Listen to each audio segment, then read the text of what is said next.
Hi friends, welcome to our channel. Brahmamudi serial next ఎపిసోడ్లో ఏం జరగబోతోందో ఈ వీడియోలో చూసి తెలుసుకుందాం. నో అబ్జెక్షన్ పేపర్స్ మీద సంతకం చేయనన్న కావ్య అసలేం జరిగింది అని తెలుసుకోవడానికి ఈ వీడియోని స్కిప్ చేయకుండా ఎండ్ వరకు చూసేయండి. కావ్య బాబుని మాయకు అప్పచెప్పింది అని రాజ్ కావ్య పైన మండిపడుతూ ఉంటాడు. అప్పుడు కావ్య, నేను ఇవ్వలేదండి, మా అక్క తీసుకెళ్ళి ఇచ్చింది. మా అక్కకి నిజం చెప్పలేక నేను సైలెంట్గా ఊరుకున్నాను అని అంటుంది. అప్పుడు రాజ్ ఆ బాబు గురించి చాలా కంగారు పడిపోతూ ఉంటాడు.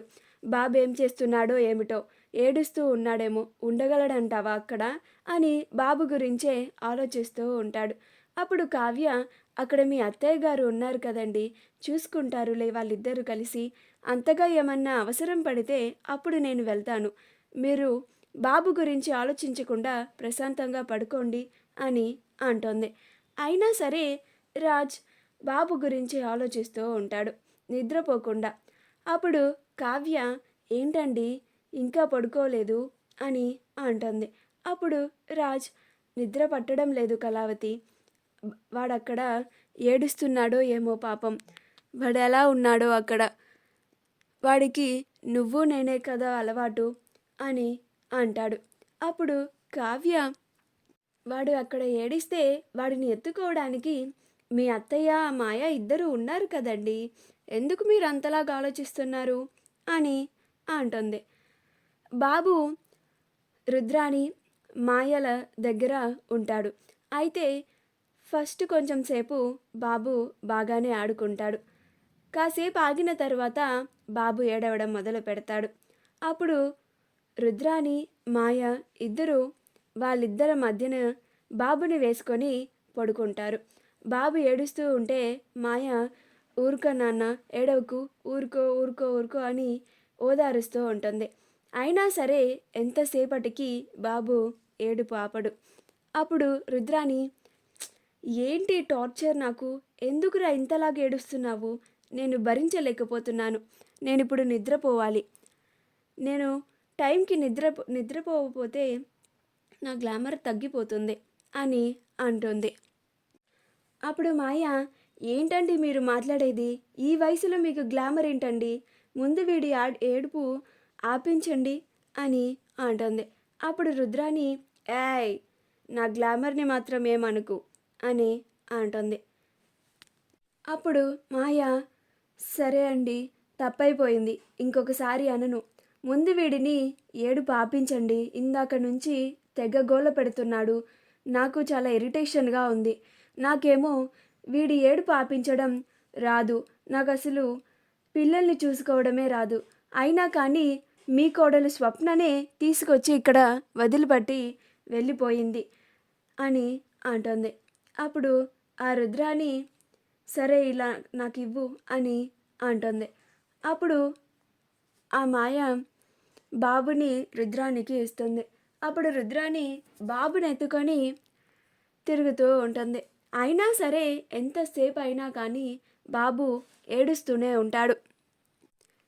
ఎంతసేపు తిప్పినా కానీ బాబు ఏడుపు ఆపకపోవడంతో వాడికి ఆకలేసి ఏడుస్తున్నాడేమో అని చెప్పి కావ్య ఇచ్చిన పాల డబ్బాని తీసుకొని బాబుకి పాలు పడుతుంది.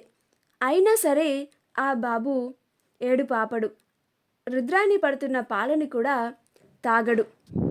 అప్పుడు రుద్రాని, ఈ స్వప్నని అసలు ఏం చేసినా పాపం లేదు, వీడిని తీసుకొచ్చి నా నెత్తిన కూర్చోపెట్టింది, ఇప్పుడు నేను నిద్ర ఎలా పోవాలి, వీడిని ఎలా సముదాయించాలి, నాకు అసలు అర్థం కావడం లేదే అని అనుకుంటూ ఉంటుంది. ఈ స్వప్న అంతు చూస్తాను అని అనుకుంటూ ఉంటుంది. అలా ఆ బాబుని ఎత్తుకొని తిరుగుతూ ఉంటుంది. ఈలోగా ఆ మాయ చక్కగా గురకలు పెట్టి మరీ నిద్రపోతూ ఉంటుంది. అప్పుడు ఆ రుద్రానికి కోపం వచ్చి ఆ మాయని ఒక్క తన్ను తంతుంది. అప్పుడు ఆ మాయ, ఏంటంటే కొట్టారు అని నిద్రలేచి అడుగుతుంది. అప్పుడు రుద్రాని, మరేం చేయమంటావు, ఈ బాబుని నాకు ఇచ్చి నువ్వు చక్కగా హాయిగా నిద్రపోతున్నావా అని అంటుంది. అప్పుడు మాయ, మరి నన్నేం చేయమంటారు అని అంటుంది. అప్పుడు రుద్రాణి, ఇప్పుడు దాకా నిద్రపోయావు కదా, ఇప్పుడు నువ్వు వీడిని ఎత్తుకొని ఓదార్చు, నేను కాసేపు పడుకుంటాను అని అంటుంది. అప్పుడు మాయ సరేనని ఆ బాబుని ఎత్తుకొని వాడిని ఓదారుస్తూ ఉంటుంది. అప్పుడు రుద్రాణి నిద్రపోతుంది. ఆ మాయ ఆ బాబు ఏడుపుకి చాలా ఇబ్బంది పడుతూ ఇరిటేట్ ఫీల్ అవుతూ ఉంటుంది. ఇంకా అలానే కాసేపటికి మాయకి చాలా నిద్ర వచ్చి రుద్రానికి మాయల మధ్యలో వాడిని పడుకోబెట్టి వాడిని ఓదారుస్తూ మాయ కూడా నిద్రపోతుంది. కాసేపటికి బాబు కూడా నిద్రపోతాడు. మరుసటి రోజు పొద్దున్నే బాబు ఏడుస్తూ ఉంటాడు. వాడి ఏడుపుకి రుద్రాణి మాయ ఇద్దరూ లెగుస్తారు. అప్పుడు రుద్రాణి, అబ్బా వీడు పొద్దున్నే స్టార్ట్ చేశాడా అని అని అంటోంది. అప్పుడు మాయ, ఇప్పుడు ఎలా ఆంటీ, వీడి ఏడుపు ఆపడం ఎలా ఇప్పుడు అని అంటుంది.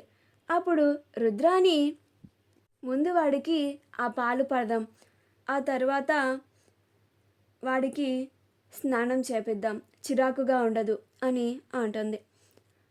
కాసేపు ఆగిన తర్వాత అపర్ణ అందరినీ హాల్లోకి పిలుస్తుంది. అప్పుడు అందరూ హాల్లోకి వస్తారు. అప్పుడు అపర్ణ కావ్యని, నువ్వు నీ భర్తతోనే ఉంటాను, నేను నా భర్తకి విడాకులు ఇవ్వను, నా జీవితాన్ని నా భర్తతో జీవితాంతం పంచుకుంటాను అని అన్నావు కదా, ఆ నిర్ణయం మీదే నిలబడతావా అని అంటుంది. అప్పుడు కావ్య, నేను బిజినెస్లో రోజుకొక డెసిషన్ తీసుకున్నట్లుగా నా డెసిషన్ని మార్చుకోను, నేను ఎప్పుడైనా ఆ డెసిషనే చెప్తాను, నేను నా భర్తకి విడాకులు ఇవ్వను అని అంటుంది. అప్పుడు అపర్ణ, అలాగైతే సరే, నువ్వు చెప్పిన మాట నేను విన్నాను కాబట్టి నా నిర్ణయాన్ని కూడా నువ్వు విను అని అంటోంది. అందరూ అలానే అపర్ణ ఏం చెప్తుందా అని వింటూ ఉంటారు. అప్పుడు అపర్ణ టీపై మీద పెట్టిన డాక్యుమెంట్స్ని తీసి, అయితే నువ్వు ఈ నో అబ్జెక్షన్ డాక్యుమెంట్స్ పైన సైన్ చేసి ఇవ్వాలి అని అంటోంది. అప్పుడు అందరూ ఆశ్చర్యపోతారు. అప్పుడు కావ్య, ఏంటండి నేను నో అబ్జెక్షన్ పేపర్స్ మీద సంతకం చేయాలా, నేనెందుకు చేయాలండి అని అంటోంది. అప్పుడు అపర్ణ, నీ భర్తకి మాయనిచ్చి పెళ్లి చేస్తే నీకు ఎటువంటి అభ్యంతరం లేదని ఈ పేపర్స్ మీద సంతకం చేసి ఇవ్వాలి అని అంటోంది. అప్పుడు కావ్య ఆ మాట వినగానే ఆశ్చర్యపోయి, నేను సంతకం చెయ్యనండి అని అంటోంది. మా వీడియో కనుక మీకు నచ్చినట్లయితే లైక్ చేయండి, షేర్ చేయండి, మా ఛానల్ని సబ్స్క్రైబ్ చేసుకోండి, పక్కనే ఉన్న బెల్ ఐకాన్ని క్లిక్ చేయడం మాత్రం మర్చిపోకండి.